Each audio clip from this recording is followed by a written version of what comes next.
The night didn't break when the law passed, but humanity did, because the galaxy just made one thing legal: hunting refugee children. They thought no one would stand against them. They thought wrong. If you're ready for a brand new HFY universe, dark, bold, and completely original, hit the like button, subscribe, and settle in. Because this is the moment humanity remembers what it means to protect those who can't protect themselves. And now, your story begins. The screens on the city towers still flicker with the news. Refugee Juvenile Containment Recreation Act passed. A clean name for a dirty law. A law that gives licensed hunters the right to enter refugee camps and neutralize undocumented minors for population control. Corporate language, cold, sanitized, designed to soften an atrocity. You stand on the cracked metal walkway of Outpost Delta, wind cutting across your face, neon lights trembling in the night. Beneath you, the camp sleeps or tries to. Tiny shapes curl beneath sheets of insulation foil, hiding inside rusted shipping crates and torn tents. Some of them still carry the dust of their homeworlds on their skin, worlds that no longer exist. You close your eyes for a moment. You can still hear the council's spokesperson explaining the law. They reproduce too fast. They drain resources. We must allow regulated control. Control. Another word for cruelty. Your wristband vibrates. Sable, your embedded eye whispers gently. Sector 9 perimeter breach detected. Hunters approaching. Estimated arrival, 9 minutes. 9 minutes. That's all you have before the camp becomes a blood sport arena. You walk fast, boots hammering against metal. Your coat flutters behind you, brushing against the posts marked with faded warning signs. Somewhere near the water tanks, you hear it, a soft, trembling whimper. You follow it. 2 children crouch behind a stack of old canisters. You kneel to their level. Their skin is faintly luminescent, a characteristic of the Elori species. Soft eyes, thin limbs, more fragile than humans by far. One of them, shivering, looks up at you. Are they coming? She whispers. You nod. Yes. The smaller one grips a broken toy, something like a wooden bird carved with clumsy hands. Will they hurt us? He asks. You take a breath, slow and steady. Not tonight, the girl blinks. But the law. Laws can be wrong, you say. People can be worse. But not all of us. You point toward the drainage tunnel beneath the old solar array. You two go there. Follow the red lights. Don't stop. They hesitate, then dart toward the tunnel, leaving faint trails of luminescence on the metal. You watch until they disappear into darkness. Your jaw tightens. 8 minutes. You return to the central yard, where the broken street lamps flicker. The outpost was once a cargo station. Now it's a sanctuary turned hunting ground. A small figure sits beside an overturned crate. A boy alone hugging his knees, shaking. You approach quietly. He flinches. Don't worry, you say softly. I'm not here to hurt you. He squints at your face, searching for something human enough to trust. You're different, he murmurs. You nod. Maybe. His voice cracks. They came last year? At another camp. My sister. He swallows hard. She didn't come back. You don't say anything. You just place a hand on his shoulder, steady, warm, human. Go. Hide where the others went. He gets up, nodding quickly, and disappears into the maze of containers. 7 minutes. The loudspeakers crackle above the yard, corporate smooth, uncaring. Attention residents. Per Apollo Council Order 41B, recreational containment will begin shortly. Please remain in your designated living quarters. Living quarters. You glance at the scrap shelters. Nothing here qualifies as living. The wind shifts hot, dry, humming with engines. A small transport vessel descends over the ridge, its lights sweeping over the camp like a giant mechanical eye. Sable murmurs, "Hunters, 42, all armed." Estimated engagement time, 4 minutes, you exhale. Prep my override. Ready when you are. You walk toward the main gate, the only point the hunters can enter. A lonely figure, silhouetted against a broken moon. You're not a soldier anymore. You're not a hero. You're not even sure what you are. But you know what you're about to do. 3 minutes. The hunter shuttle lands with a hiss. The ramp lowers. Armed men in reinforced exosuits step out laughing, adjusting helmets, loading weapons designed for nets. Stuns and quick kills, tools built for sport. Their leader spots you. "Move," he says, voice amplified through his helmet. "You don't want to be here. You don't move." The leader tilts his head. "We have authorization." "Not anymore," he chuckles. "Who's going to stop us? You?" "Yes." More laughter. "Step aside, citizen. This isn't your business." But you shake your head. "It became my business the moment you decided children were prey." The hunters raise their weapons. You raise your wrist. "Sable," you whisper. "Now." The AI's voice booms through the outpost speakers. "Public notice. Effective immediately.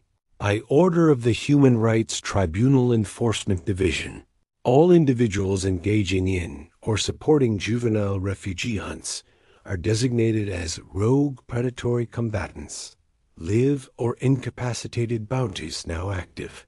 The hunters freeze. Confusion. Then shock. "What?" The leader snaps. You take one step closer. "They legalized hunting refugee children." Your voice is calm, steady, almost cold.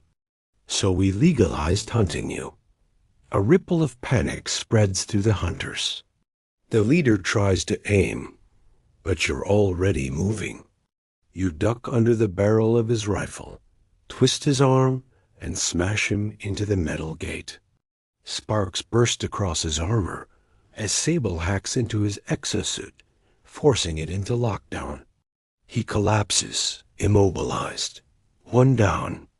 The others shout, scrambling. Lasers crack the air. Bolts burn through the dust. You run low, slide behind a crate, and sweep a hunter's legs from under him. You grab his shoulder plate, slam him down, and Sable locks his suit as well. 2. A third swings a shock baton. You sidestep, grab his wrist, twist, and drive your elbow into his helmet. He falls metal groaning, suit shutting down. 3. Chaos erupts. They expected children, not you.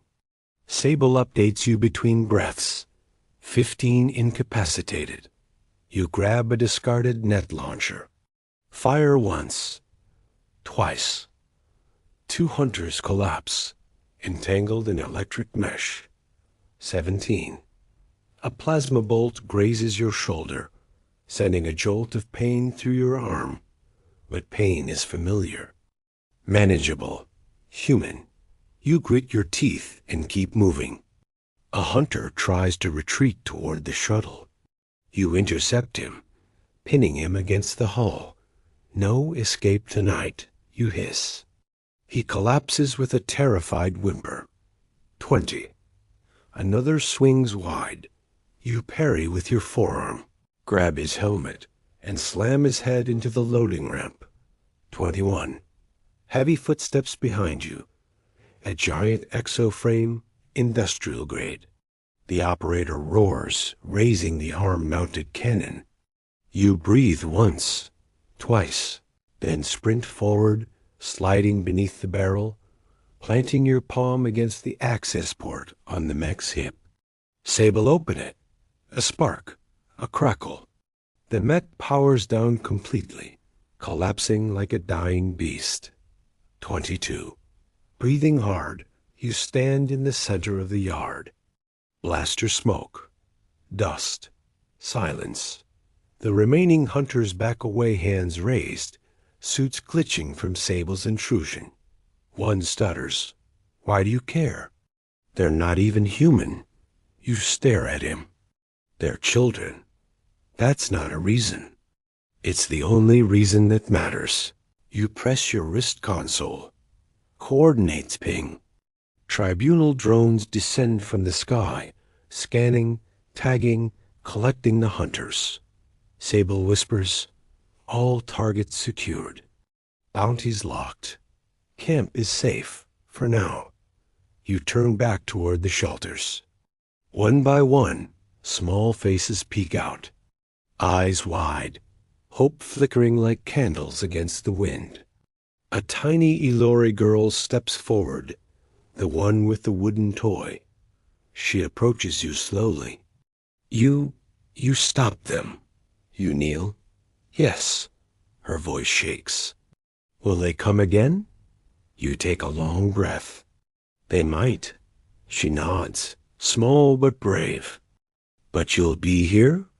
You look at the camp, dozens of children crawling out, gathering, trembling but alive. Yes, you whisper. I'll be here. The wind moves softly through the broken outpost, carrying away the last echoes of gunfire. Tonight, at least, the hunters did not win. Tonight, the law changed.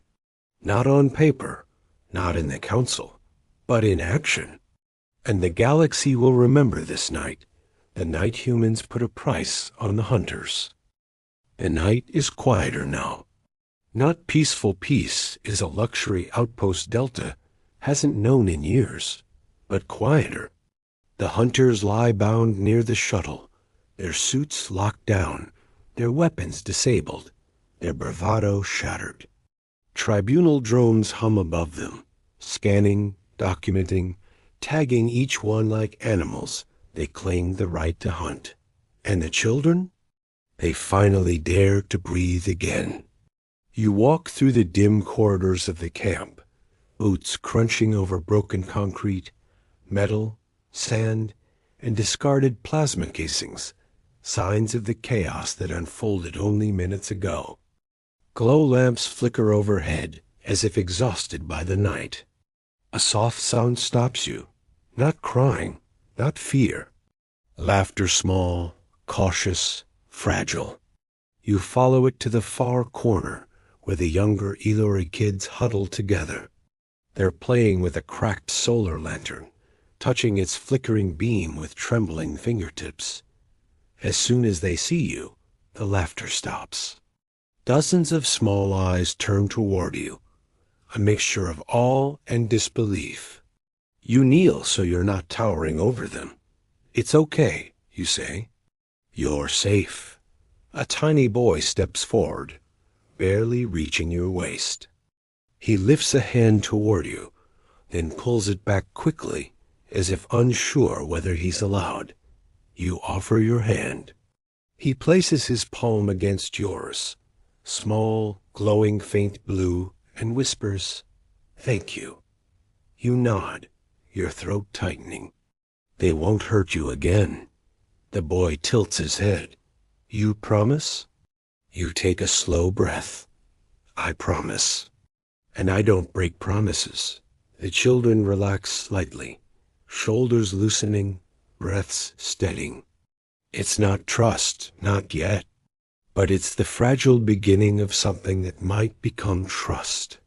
Then Sable's voice murmurs into your ear, soft but urgent. We have a problem. You rise immediately, scanning the camp. What is it? Tribunal confirmation. The hunters you captured were only Team 1. Your stomach drops. How many teams? A pause. 3. You clench your jaw. When do the others arrive? Team 2 is inbound. 29 hunters. Estimated time, 20 minutes.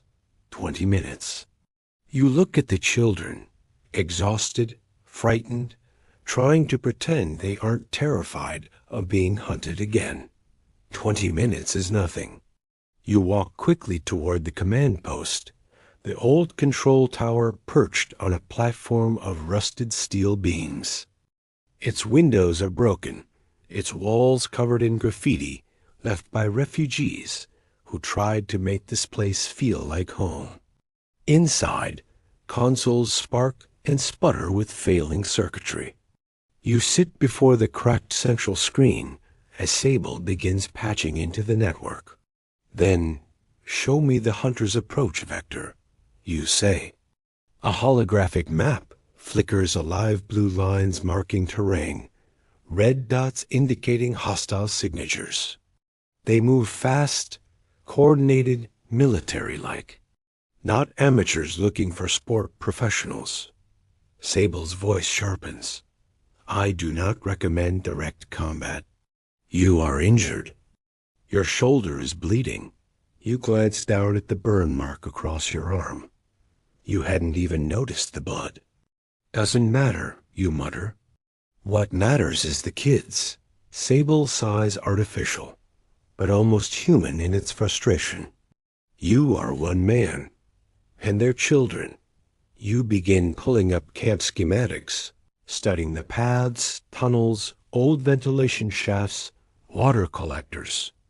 You trace potential hiding spots and escape routes. There has to be a way to evacuate them before Team 2 arrives. Sable hums in thought. Possible, but risky. There are 147 children in the camp. The terrain is rough.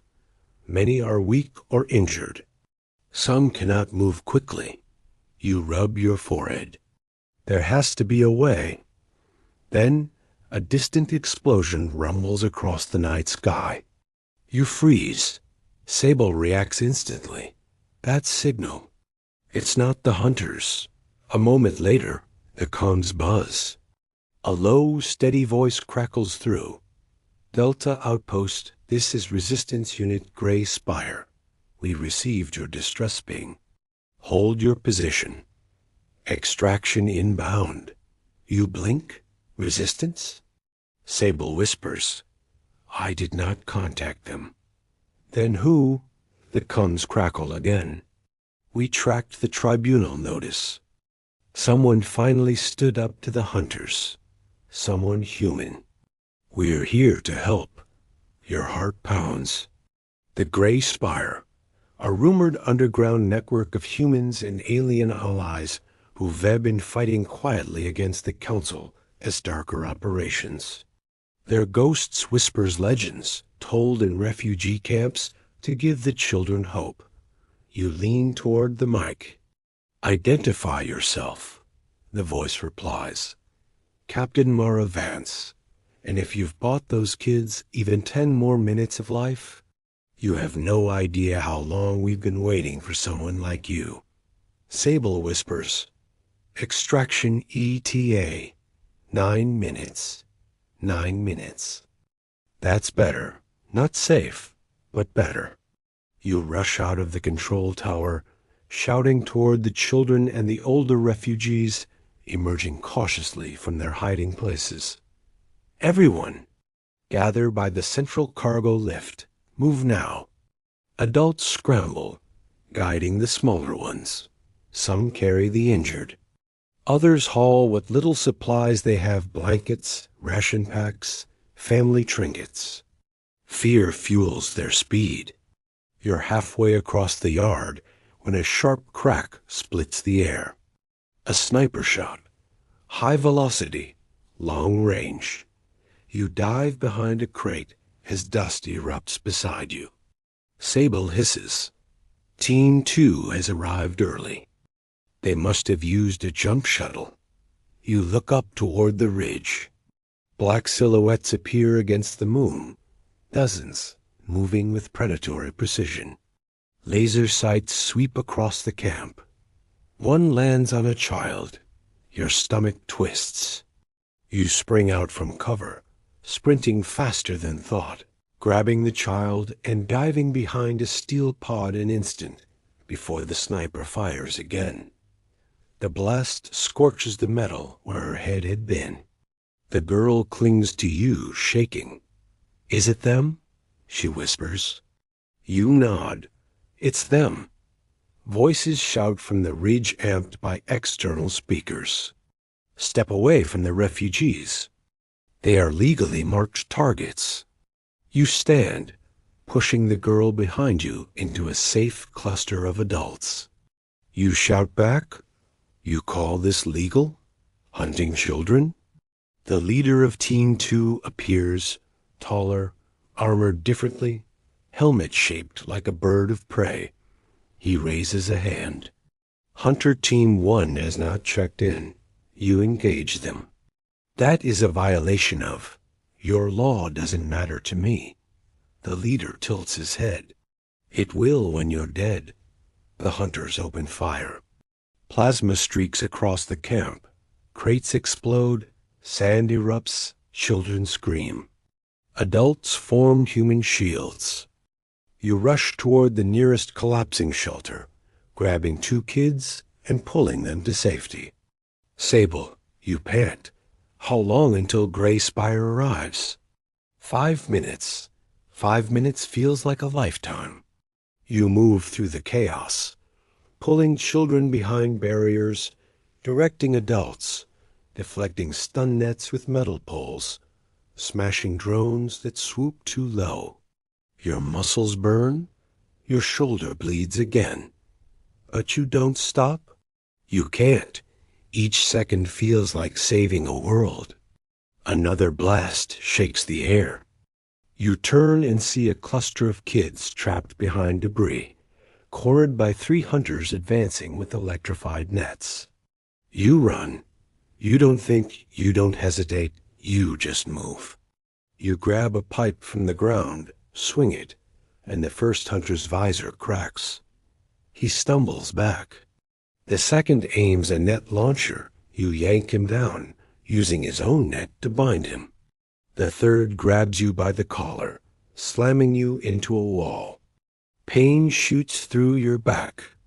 You struggle, but he's stronger, his exosuit amplifying his grip. He raises his weapon. A shot rings out. He collapses. You turn. One of the older refugees, an elderly Ilori male, stands behind you holding a scavenged hunter rifle, shaking violently from recoil.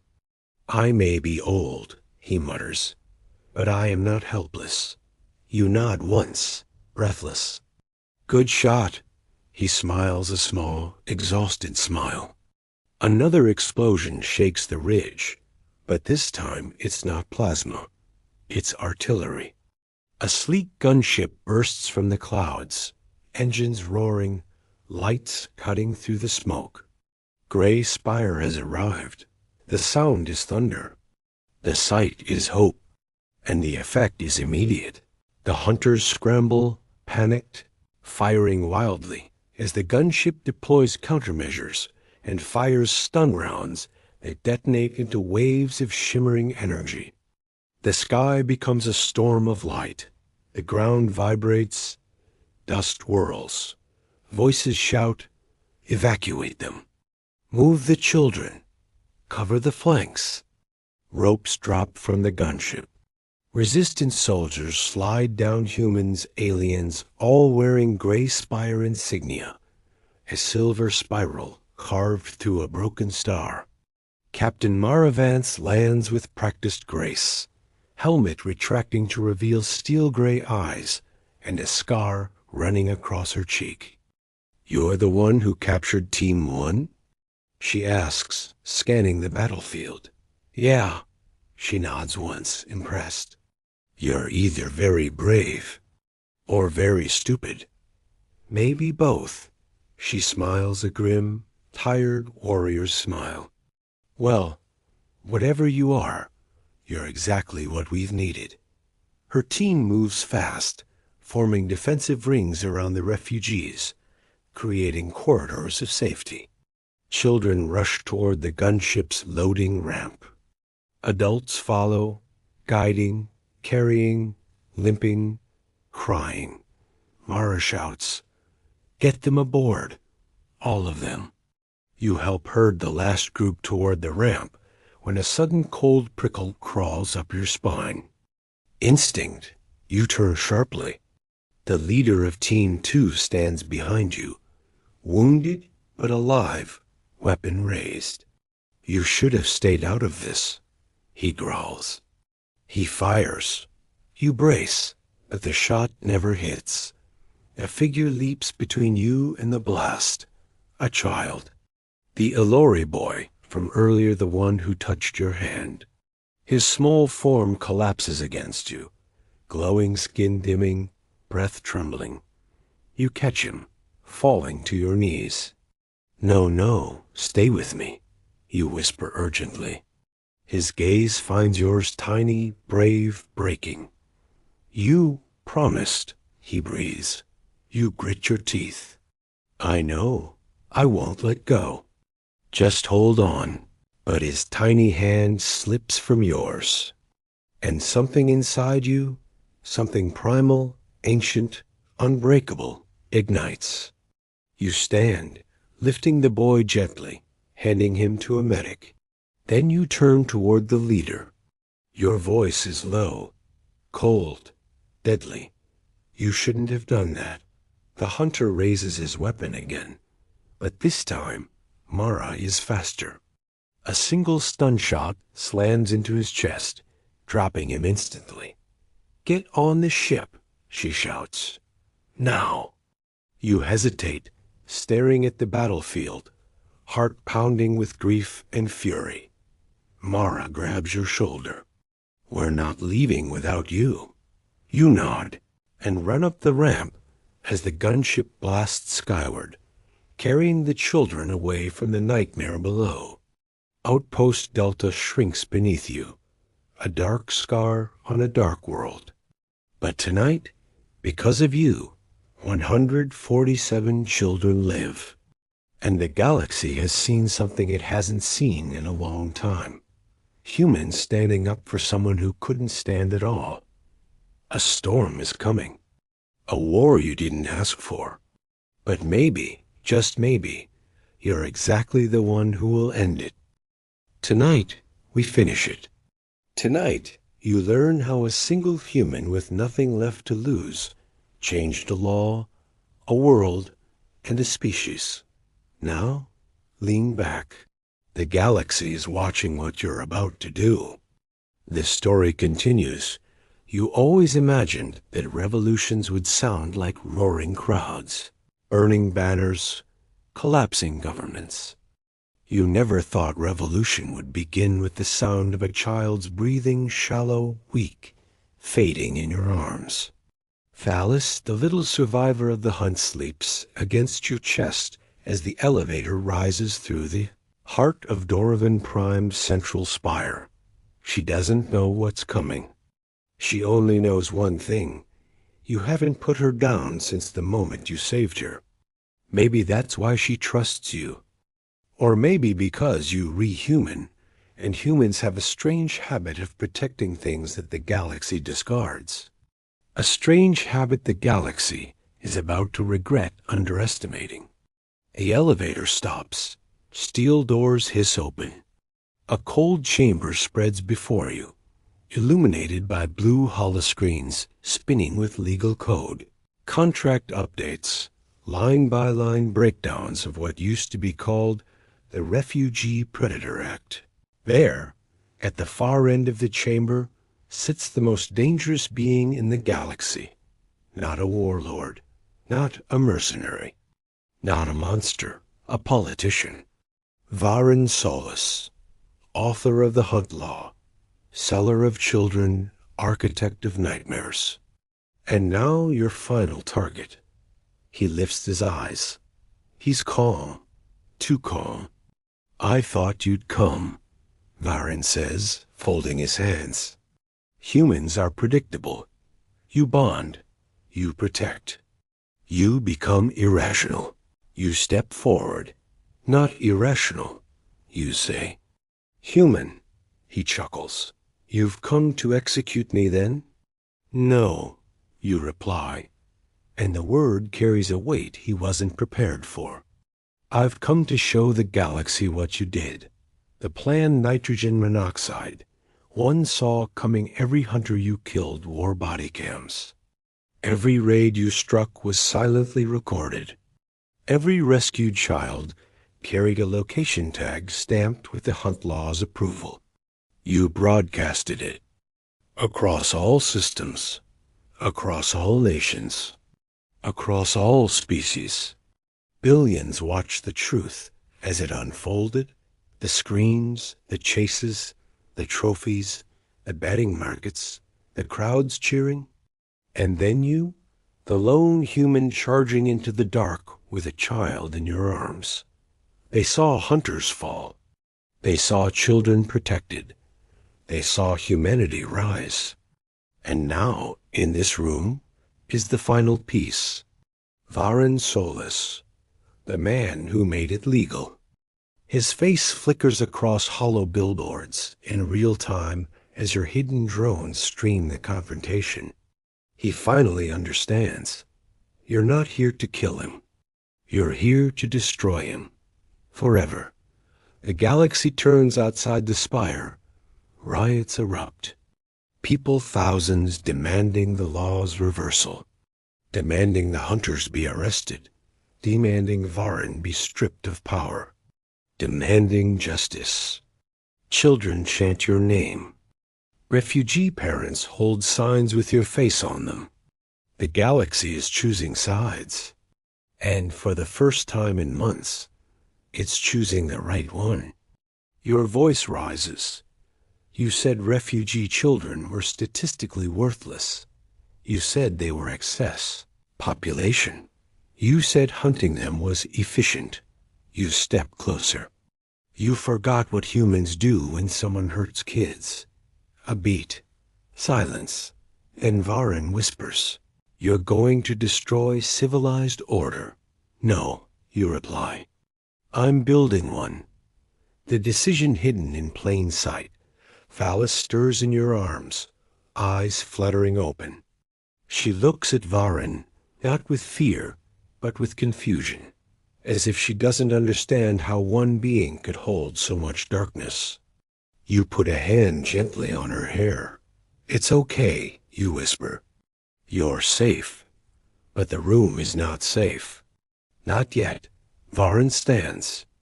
His tone shifts sharp, icy, desperate. You can't win. The corporations funded the hunt. Entire guilds rely on it. Merchants, black markets, war clans. This is bigger than you. You smile. "That's why I didn't come alone." The wall behind you hums. New holograms surge across every screen. The United Human Assembly, Earth Fleet, Colony Alliance, Terran Refugee Network, Human Rights Coalition, hundreds of ships. Millions of voices. All watching, all ready. Your final message sparks across the galaxy. The hunt ends today. The final moment Varen reaches under his desk. A weapon? A comm beacon? A bomb? Doesn't matter. Your reactor blade hits the desk before his hand reaches whatever he was reaching for. He freezes as the table splits into molten halves. Phallus gasps softly against your chest. "You would kill me?" Varen whispers. "No," you say again. "I told you. Killing you is easy. But I want you alive." Varen's face darkens. "Alive to rot in the same cages you built." You press a wristband to the floor. A vortex opens portable quantum transport. He screams as the field locks him into stasis. "You can't do this. You're just one human. You're nothing." And then he vanishes into the prison fold. You look around the silent chamber. One human, you whisper, was enough. Aftermath. The day history shifted, the galaxy doesn't change in a single moment, but sometimes it changes in a single decision. The Refugee Predator Act is repealed within 2 hours. All hunts are shut down. The Hunter Guild collapses. Hundreds of children are found and rescued. And you become something no human ever expected. A symbol, not a soldier, not a hero, not a myth. A warning, a reminder, a quiet whisper spreading across systems. Don't hurt children. Humans are watching. The new home weeks later, Thalis sits on the edge of a refugee center bed, kicking her feet. Her hair is clean now. Her wounds healed. Her smile, small but alive, has returned. You're going back to Earth? She asks. Not yet. You say, there's work to do. She nods, then wraps her arms around your waist. Thank you for choosing me. You kneel, hugging her gently. Always. When she lets go, her small hand slips into yours as she whispers, can I go with you? To help other kids? You pause, then smile. Yeah, you can. She grins. And in that moment, the galaxy doesn't seem so dark anymore. The legacy of one human your ship lifts off. Systems blink to life. Dallas sits beside you, swinging her legs, excitement sparkling in her eyes. A new mission begins. A new chapter. A new fight. Not because you want revenge. Not because you seek war. But because the galaxy needs humans for something it never understood. Hope. And as the stars stretch into long silver lines, Dallas leans her head on your arm and whispers, what now? You answer the only way a human can. Now, we go save everyone else. HFY. Always.